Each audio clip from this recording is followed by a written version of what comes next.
Far beneath the mountains of Turkey, beyond reinforced blast doors and countless meters of solid stone that forged continued to burn. No matter the scene above or the season, the air inside the cavern remained heavy with heat and heat. The walls were stained black from thousands of years of smoke, every crack filled with layers of ash that had settled one grain at a time over countless centuries and millennia. The ceiling disappeared into the darkness, while glowing embers drifted upward like tiny stars before vanishing into the shadows. The only sound was the endless rhythm of the hammer striking metal. Each impact echoed through the cavern before slowly fading into silence. And another strike followed, and another, and another. The rhythm never changed. Standing before the anvil was SCP-5577. It's a skeleton with darkened, combined soot and fire, every bone marked by thousands of years of beside the forge. Tiny fractures crossed its frame, yet none appeared to slow its movements or its mobility. Every motion was smooth, deliberate, and impossibly practiced, as though it had been repeating the same sequence millions of times.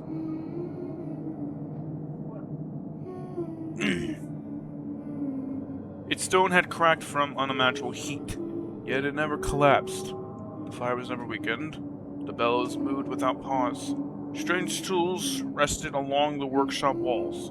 Some resembled ordinary blacksmithing hammers, while others possessed shapes with no obvious purpose.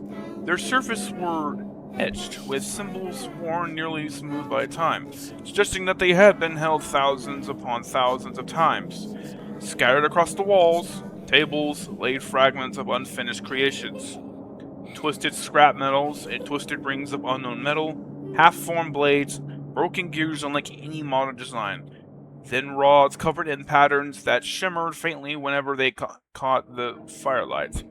None remained there for long, though. Sooner or later, every creation returned to the furnace. The metal glowed white and red. It softened. It was shaped to something new. Something that would eventually become a weapon or just be dismantled again and again. The workshop itself felt less like a place of creation and more like a place of preparation, as though every hammer strike, every spark, and every metal fragment were contributing to a single masterpiece still waiting to be completed. How many thousands of years had passed inside this cave? 5,000? 8,000? Perhaps even longer. Outside kingdoms had risen and fallen. Empires had vanished into history. Entire civilizations had become dust and past. Time itself was passing as this cave continued. Hidden from the world, the ancient blacksmith never stopped forging. The forge burned, the hammer fell, the metal changed shape. And somewhere within the endless fire, a purpose older than history continued to take form.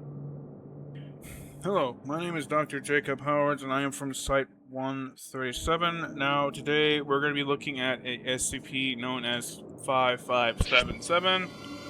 Its containment is elusive, so be aware of its anomaly. And it was only restricted to level 3 personnel only. Special containment procedures. Provisional Site-11538 has been built over SCP-5577's work area in Turkey. Under the guise of archaeological excavation, personnel are authorized to detain trespassers or prescribe amnestics in an event of an unauthorized injury. Security personnel are to rely on notable vocalizations from SCP-577 to assigned research staff.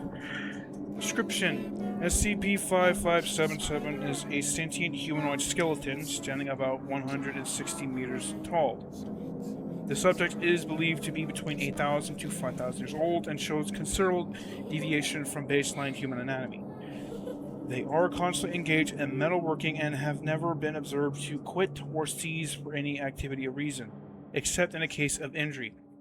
SCP-5577-1 is the Blacksmith Workshop, built in a cavern where SCP-5577 was found, also known as SCP-5577-1. Is fully furnished with a hearth and a cooling tank, and an anvil and other tools and amenities for metalworking. Several tools used by SCP-5577 have no really understood purpose, but have shown a variety of anomalous effects.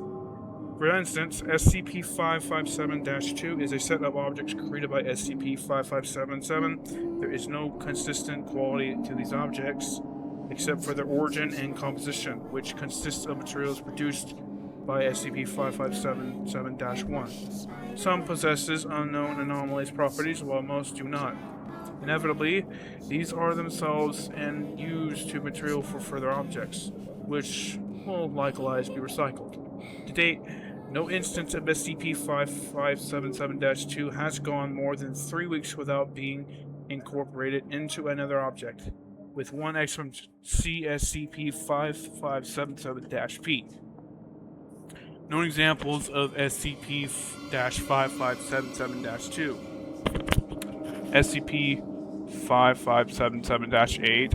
The non-instrument iron ingots no observed anomalous properties. Notes: by far the most common instances of SCP-5577-2 produced. SCP-5577-A is a withdrawn one ingot at a time from a large chest within SCP-5577-1. End log.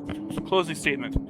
SCP-5577 was unable to answer further questions about this entity, and declined to answer questions about itself, citing a need to continue working. Furthermore, SCP-5577 declined to allow the Foundation to personally to test any of its equipment or materials, citing their importance to its work. As of now, SCP-5577 has refused all interviews since, citing a need to continue working until it is done. That's the end of the log.